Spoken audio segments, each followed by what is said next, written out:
Hi guys, so for today's vlog, so nandito na naman kami sa Yokohama. Syempre, favorite spot namin dito sa Minato Mirai. So maglalakad-lakad lang naman kami, mag-chill. Ayan. Yun naman yung lagi naming ginagawa. So tara guys, samahan nyo kami maglakad-lakad para makita nyo din yung view. So ayan, so after namin ma-park, so dito kami. Yan. Kasi talagang maganda maglakad-lakad dito banda. Dito yan sa Minato Mirai. So, ayan, tingnan nyo naman si Sky, tuwan-tuwa. Tuwan-tuwa siya dahil nakapasyal na naman siya at kasama kami. Bali kami lang ni G-Style, ako at saka si Sky. Ayan, si Kuya Jiro na iwan sa bahay dahil gusto lang daw niyang magstay home. So, ayan, tingnan nyo naman, diba? So, dun sa mga bago kong subscriber, follower, ayan. Ito yung Minato Mirai sa Yokohama. Tingnan nyo si Sky, takbo ng takbo. Hindi mo pakali. So, ang saya-saya. So, syempre, masaya din ako dahil nga nakikita ko si Sky na happy dahil kasama niya kami. Ayan, pero yun nga, buti na lang hindi rin masyadong malamig.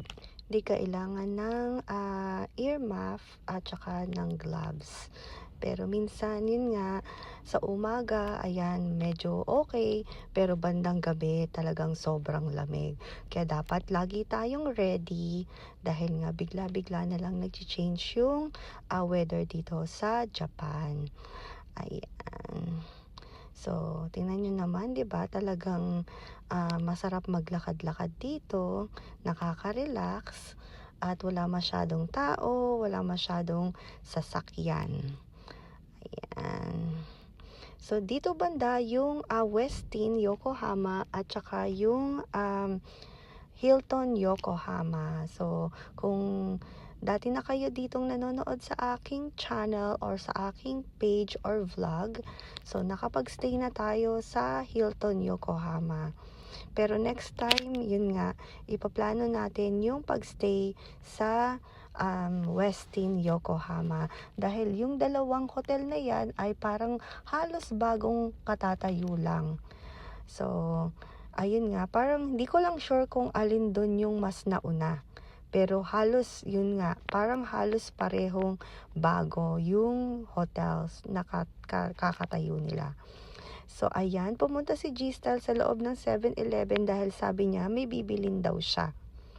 Kaya nagantay na lang kami dito sa labas ni Ate Sky dahil bawal siya dun sa loob. Etong mga building na to, para siyang condominium. Ayan. Dahil nga minsan may nakikita ako na may mga bata at meron siyang playground sa baba. Yun, parang may slide. Ayan. Ayan na si G-Style galing sa loob ng 7-Eleven. So, hindi ko lang sure kung ano yung binili niya dito. Pero ayan. So, lakad-lakad. So, anong masasabi ninyo guys? 'Di ba? Ayan, so yung puno wala ng mga leaves dahil winter time. So springtime, ayan, na naman yan, mag-bloom na naman. So ayan, andun sila sa likod ko. Nauna ako kila G-Style. Ayan, si Ate Sky, hindi mapakali. Ayan. So talagang pag gusto naming maglakad-lakad, dito lang kami sa Minato Mirai. Ayan. So picture. And then dito rin mismo yung aging beef. Ayan, kung saan kami nag-tea time. Ayan. So Earl tea yung lagi namin ino-order ni G-Style. Ayan. So nandito na tayo banda, papuntang kung saan yung Shake Shack, yung McDonald's, yun. At ayan, nakikita nyo yung parang tower dyan sa likod ko. So, ito yung area na pag yung autumn or yung fall, napakaganda ng mga puno. Ayan. So, makikita nyo dyan yung Shake Shack. Ayun nga, hindi ko nabanggit sa inyo guys, nung time na to ay mismong January 1st, New Year's. Kaya lahat ng mga establishments ay sarado. Ayan. Pero yun nga, nakita namin sa Google Map, ang nakalagay ay open yung Shake Shack for takeout. Pero hindi namin alam kung saan dito yung banda yung takeout area nila dahil talagang close sila. Ayan. So, close nga. So, bumaba kami dito banda sa Hard Rock. Hindi rin kami pwedeng pumasok sa Hard Rock dahil nga si Ate Sky kasama natin. Kaya dito lang kami mag-chill-chill ni G-Style. So, ayan. Si Ate Sky. Inaantay si G-Style dahil pumunta siya ng restroom.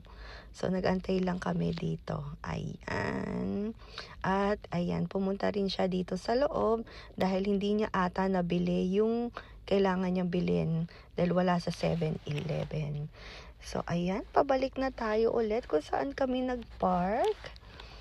At, ayan, so kaya wala masyadong mga tao dahil nga New Year's Day. Ayan. So, pabalik na tayo. So, hindi natin sure kung magkano yung babayaran natin sa parking. So, malalaman natin yan later. Ayan. So, kahit na maaraw guys, malamig yung panahon. Ayan. Kahit tirik yung araw. Ayan. So, medyo malamig pero kaya pa. Dahil hindi tayo naka-gloves at hindi tayo naka-earmuff. So, yan. Heading na tayo kung saan tayo nag-park. At maraming available na parking space dahil nga siguro yung mga tao, yun nga, nasa mga bahay-bahay nila.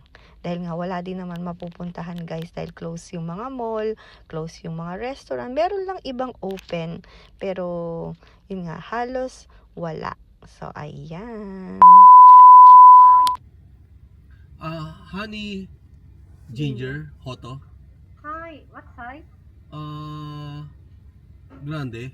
Sorry, short or tall? Tall. Tall size. Okay. Hi. And then hoto citrus tea. What stress? Okay. Yutsu citrus tea. Okay, what size? Grande. Grande. Hi. Gajera. Dark mocha chip. Hi. Grande. Grande. Hi. At ito rich matcha tiramisu. Mitsu? Matcha. Matcha tiramisu. はい。three. Three? はい。 Sorry, sold out. Sold out. 申し訳ございません。 You have one? Oh, No. No, so, Ah, Sorry. sold out. sold out.